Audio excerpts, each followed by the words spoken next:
যেই ব্যক্তি হারাম খায়, হারাম ভক্ষণ করে, যত দোয়া করে আল্লাহ তাআলা কবুল করেন না, কবুল করেন না। হারাম ভক্ষণকারীর দোয়া আল্লাহ তাআলা কবুল করেন না।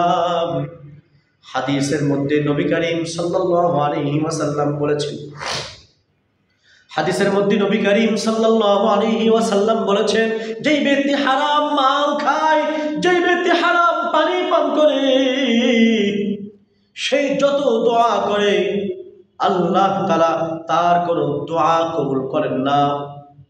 হাদিসের মধ্যে এইভাবে আসছে, আল্লাহ তাআলা কবি পুতু পবিত্র, আল্লাহ কবুল করেন পবিত্র জিনিস। আল্লাহ পুতু পবিত্র। নবী করিম সাল্লাল্লাহু আলাইহি ওয়াসাল্লাম বলেছেন, আল্লাহ পুতু পবিত্র, তিনি কবুল করেন পবিত্র জিনিস। আল্লাহ তাআলা নবীদেরকে আদেশ করেছেন হালাল ভক্ষণ করতে।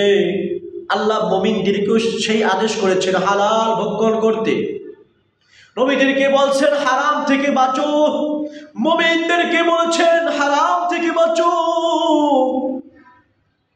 অতএব হারামের কাছে যাইবা না, যাইবা না, যাইবা না। হালাল ভক্ষণ করতে হবে, হালাল ভক্ষণ করতে হবে। আল্লাহ কত পবিত্র, আল্লাহ কবুল করেন পবিত্র জিনিস। কে বলেছেন?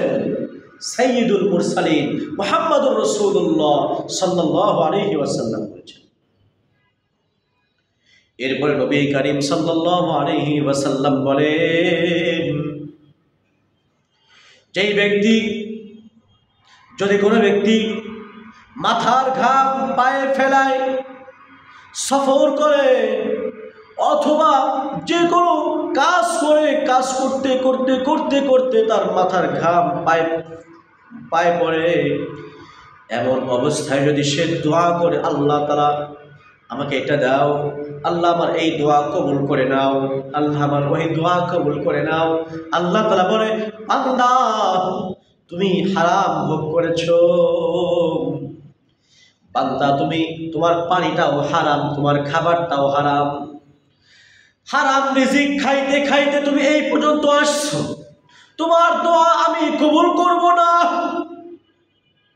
তোমার দোয়া আমার কাছে আসবে না। নবী করিম সাল্লাল্লাহু আলাইহি ওয়াসাল্লাম বলে, তার দোয়া আসমানে ওঠে না, আসমানে ওঠে না। অতএব ভাই, আমরা দেখেন কত কষ্ট করে অনেক সময় চুরি করি। যারা চুরি করে তারও একটা কষ্ট আছে,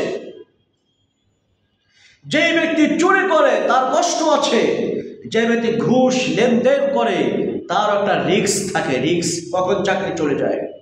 এত রিস্কের মধ্যেও সে ঘুষ খায়। কেন? ওয়াইফকে খুশি করবে, কেন? সন্তানকে খুশি করবে। সন্তানের ভবিষ্যৎ সে তাকায়, ভবিষ্যতে সন্তানরা সুখী থাকবে, কষ্ট করা লাগবে না, তাদের ভবিষ্যৎ উজ্জ্বল হবে। আর একজনের ভবিষ্যৎ উজ্জ্বল করতে গিয়ে তার দুনিয়া এবং আখিরাত বরবাদ করে দিল, বরবাদ করে দিল।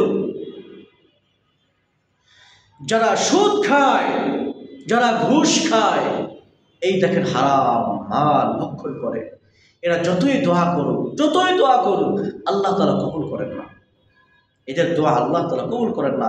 এরা যদি, নবী করিম সাল্লাল্লাহু আলাইহি ওয়াসাল্লাম বলছেন এক হাদিসের মধ্যে, শেষ রাতে দোয়া কবুল হয়। কোন রাতে? শেষ রাতে দোয়া কবুল হয়। প্রত্যেক ফরজ নামাজের পরে আল্লাহ দোয়া কবুল করেন, এদের দোয়া কবুল হয় না।